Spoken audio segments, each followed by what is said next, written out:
You're watching Access, which not only means your eyeballs are very pleased with you indeed, but that you're about to get a face full of us doing this. Rubbing wands with famous wizards at the Making of Harry Potter tour at Leavesden Studios. Testing Gearbox Software's knowledge of alien lore as we visit the studio in Dallas. And rounding up the hottest news in our PlayStation briefing. First though, it's rolling hills and rolling heads in our role-playing game of the week, Dragon's Dogma.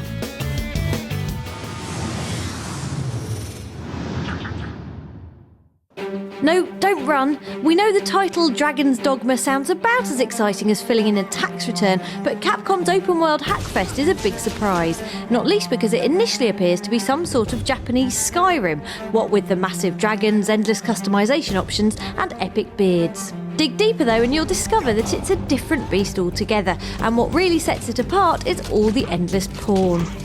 Don't get too excited, we're talking about these pawns. Wandering, fighty types who can be recruited to form a gang of up to 4 adventurers. In addition to pawns picked up in towns or on wolf-skewering twilight strolls, you can also make your own, fiddling with hair, gender, nostril depth, sexy scars and other important things. Here's our busty beauty. She's called Accessina. Now, Arisen, end it! Oh, that's our girl. As the almighty Arisen, a name that probably has something to do with the fact a dragon the size of an aircraft carrier has poked your heart out, you can even summon the spirits of other people's pawns via the magic of the internet. The best bit? They'll shout out tactical advice if they've come across certain enemies in their past adventures, in which case it's only polite you send them back with a little gift. Cheers for helping me decapitate that chimera. Have a plant. The bosses are the highlight though, requiring acute teamwork, lots of shouting and Shadow of the Colossus style scrambling up backs.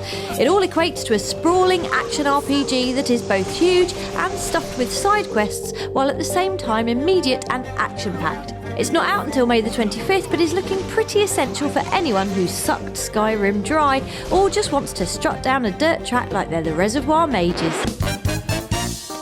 Yeah, we just killed a Hydra.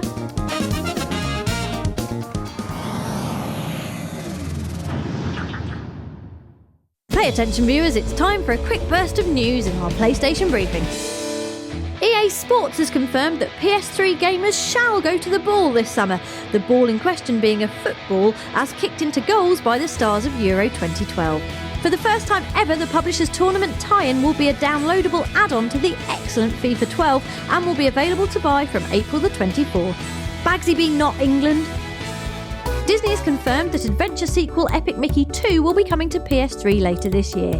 The game takes place in the Wasteland, a home for forgotten Disney characters, and we asked its creator and all-round mastermind Warren Spector if the animation giant placed any restrictions on what he could and couldn't use. Honestly, they've only said no to me once. And it's about the silliest thing. I have no idea why this is. I can't show Mickey's teeth. Sad news for anyone holding out for Epic Mickey 3 Mickey's Teeth.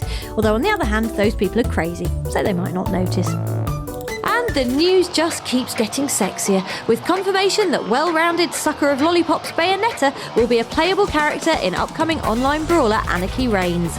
The game looks as outrageous as everything else that's come out of Platinum Games, and the sultry Umbra Witch seems right at home, walloping enemies with her fancy barnet. That was your PlayStation briefing. We'll be back with more next week.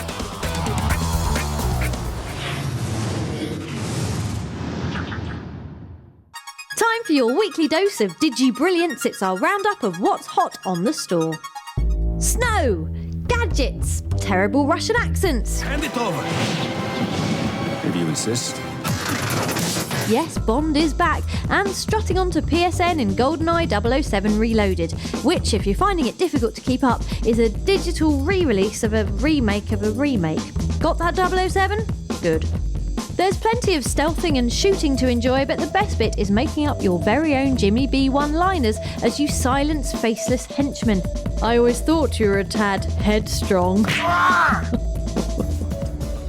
Also, forcing its way onto PSN, pay rise please, is Star Wars The Force Unleashed 2, which ignores the fact Starkiller died in the previous game and throws a load of what-ifs in your face. What if he wasn't dead at all? What if he returned to the dark side? What if you could murder innocent Ewoks? What if Star Wars games weren't rubbish? Then you'd get something like this. For those of you who prefer fighting while hiding miles away from the action, pansies, you might fancy a crack at the playable demo for Sniper Elite 2, available on the store right now. If nothing else, the game provides an excellent lesson in anatomy, specifically the anatomy of someone whose insides have been splintered by a high-velocity sniper round. Lovely. Don't worry, PlayStation Vita owners, we haven't forgotten you.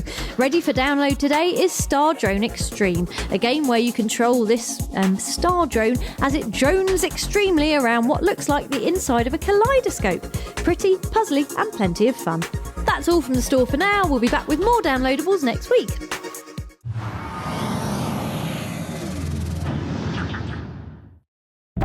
We recently visited Gearbox Software in Dallas to catch up with the team behind Aliens Colonial Marines. The full feature is coming next week, but in the meantime, see how they did as we put them to the ultimate Aliens movie quote test. So team, finish these famous lines from James Cameron's awesome movie. Hey Vasquez, have you ever been mistaken for a man? No, have you? No, have you? I'd like to keep this handy. For Close Encounters.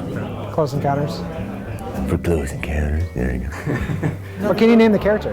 Oi, this is my quiz. Another glorious day in the Corps. Day in the Marine Corps is like a day on the farm. I don't know what he says next. Isn't that the whole thing? Oh, what does he say after that? That's an Apron quote. Every meal a banquet, every paycheck a fortune. I hate Apron. Every meal's a banquet, every formation a parade. I love the Corps. All right, sweethearts, you heard the man and you know the drill. That's a good one. Asses and elbows? Asses to elbow macaroni. Assholes and elbows. Not bad. Not bad for a human, yeah. No, I just mean not bad.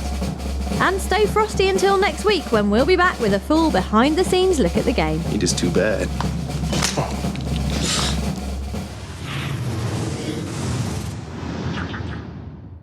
There's magic in the air for Access All Areas this week as we visit the recently opened Making of Harry Potter tour at Warner Brothers Leavesden Studios. Frankly, this place couldn't be more amazing if the whole thing was made of chocolate, with a stunning arrangement of sets, props and costumes guaranteed to fill that barren place you used to keep all those childhood dreams. Look, there's the potions classroom and the Great Hall, and better yet, the stars themselves, who we're about to talk to. Rupert, thanks for talking to us.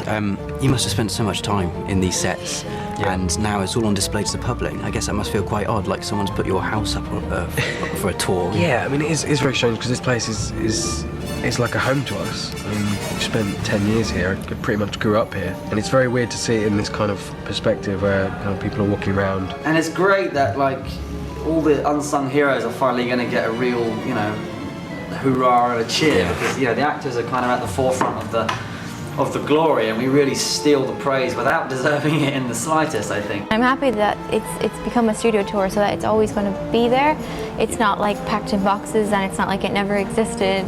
Leavesden is now the home of Harry Potter, which is such a nice thing. All the creatures, like with the buckbeak, I've seen a few people actually bowing to the buckbeak. So yeah, it's great that we can share this with everyone. And I hear that you are into your games. Is this true? Yeah, I am. Yeah. What kind of games do you like playing? At the moment, it's kind of mainly Rock Band, actually. My favourites, I love the Prince of Persia games, and play The Sims a lot. I like some race car games. Yeah, I'm a bit of a nerd. So Tom, all the interviews I've seen you in, everyone's always commented on what a lovely, charming man you are and how you're not at all like Draco Malfoy. But I was just wondering, what is the most Malfoy-like thing you've done in real life? You must have done something naughty. I didn't let someone out when they were trying to get out in their car, that kind of thing. That's about as ungentlemanly as I get. So you never used the Malfoy stare on anyone? No. Would you be able to use the Malfoy stare on me right now? Not out of costume. I mean, the whole thing is just going to break, No, I can't. It really breaks into a laugh way too easy. Thanks to Rupert, Tom and Ivana, all of whom are now our BFFs. To experience the magic for yourselves, head to wbstudiotour.co.uk to book your tickets.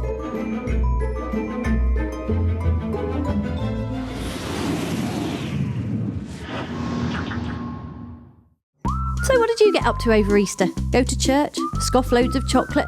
Bet you didn't make Easter bunny jam, did you?